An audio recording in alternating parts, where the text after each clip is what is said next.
তো ব্যাপারটা এ হলো যে আজকে বেরিয়েছিলাম জাস্ট মেয়েটা নিয়ে। তো সবই তো ঠিকঠাক চলছিল, র্যাপিডো যেহেতু মারছিলাম, তো প্রবলেম তো সেরকম কিছু হচ্ছিল না, সবই ঠিকঠাক ছিল। বাট হ্যাঁ, মানে জাস্ট একটা কাস্টমারকে পাবনা সুইটের ওখানে উঠাতে যাব, সেই সেই সময় মানে আমাকে জাস্ট পাবনা সুইট থেকে মানে কাস্টমারটা তার অপোজিটে দাঁড়িয়েছিল। তো জাস্ট কাস্টমারটা ওদিকে গাড়ি ঘোরাতে গিয়ে ভাই, মানে দাঁড়িয়েছিলাম আমি, ঠিক আছে, রাস্তার সাইডে দাঁড়িয়েছিলাম, সাইডে বলতে একদম মিড পয়েন্টে, যেটা মাঝখানে ছোট ছোট প্লাস্টিকের যেগুলো পিলার গুলো হয় না, ওগুলো দেওয়া ছিল। তো দুদিকে দেওয়া ছিল, মাঝখানে ফাঁকা জায়গা দেওয়া আছে পার হওয়ার জন্য, আমি ওই বরাবরই দাঁড়িয়েছিলাম যাতে কোনো গাড়ির সমস্যা না হয়। বাট ভাই, একটা কাকা বাবু এসে পিছন থেকে মারলো ভাই, মেরে ভাই ওলার যে মানে যেটা চেন গার্ড ছিল ভাই, টোটালটা ক্র্যাক হয়ে গেছে ভাই। আমি জাস্ট দাঁড়াচ্ছি এখানে, দাঁড়িয়ে দেখাচ্ছি একটু দাঁড়াও ফাঁকা জায়গাটাও। এখন আমি আপাতত নিমাই সারাতে এসেছিলাম, একটা অর্ডার ছিল। তো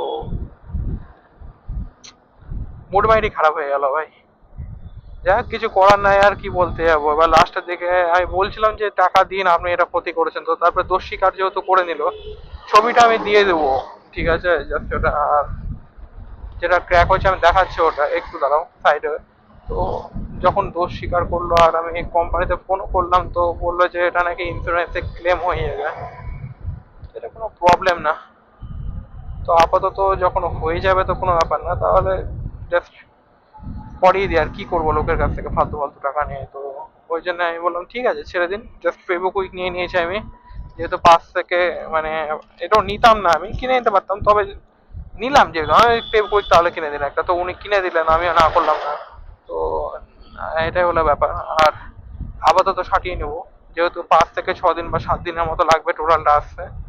আমি এখানে একটু দাঁড়াই, তোমাদেরকে দাঁড়িয়ে দেখাচ্ছি আমি যে কি মানে ফেটেছে কি করে। আমি সত্যি কথা বলতে, দেখো ওলার সম্বন্ধে আমি কোনো খারাপ কথা বলছি না, কারণ যথেষ্ট ভালো স্কুটি বানায় ইয়ার, মানে এই প্রাইস রেঞ্জের ভিতরে এই এরকম স্কুটি এরকম ফিচার্স দিয়ে দেওয়া খুব মানে অসম্ভব ব্যাপার।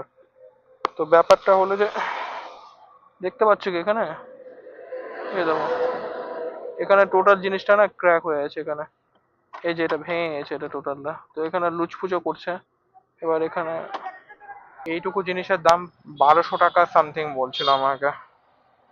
কি করে হয় ভাই। তো যাই হোক, প্লাস্টিকের একটা জিনিস, আর প্লাস্টিকটা একটু ফ্লেক্সিবল দেওয়া উচিত ছিল, যাতে না লাগলে, বা বেশি জোরে ঠোকা লাগেনি, ঠিক আছে, হালকা করে ঠোকা লেগেছিল, ভেঙে গেছে, আর কি করার। আমি যাবো, আমাকে শোরুমে যেহেতু যেতে হবে, তো শোরুমে গিয়ে জাস্ট আমি ইন্স্যুরেন্সটা ক্লেম করিয়ে দেবো এখনই।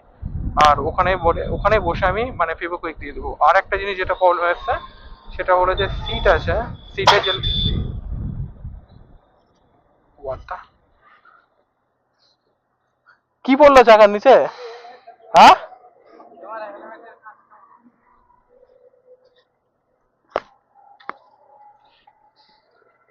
কি ছিল ওটা?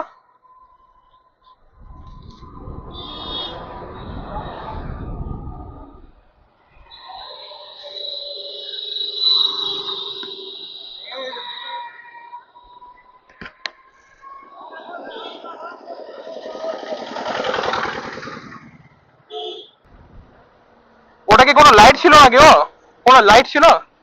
কি ছিল ওটা? চাকার নিচে কিছু একটা পড়লো মনে হলো।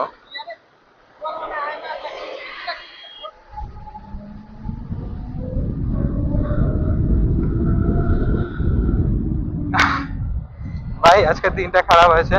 তো সো ঠিকঠাক আছে, আমার চাকা টাকা লিক টিক হয়নি, কাচের বা কিছু নিচে চলে এসেছিল, তো ফেটে গেছে ভাই। আহ, দিন খারাপ আছে আজকে ভাই, ঠিক আছে, একটু দেখে চালাতে হবে, যেহেতু বুঝতে পারলাম। তো যেটা এসেছিলাম বলতে, আপাতত আমি ওলা সার্ভিস সেন্টারে গিয়ে ইন্স্যুরেন্সটা ক্লেম করাই, আর বাকি কিছু বলবো না, ঠিক আছে। রাস্তার পথে যদি অর্ডার পাই তো মারবো। তো আপাতত থাকুক, চলো আগে যাওয়া যাক।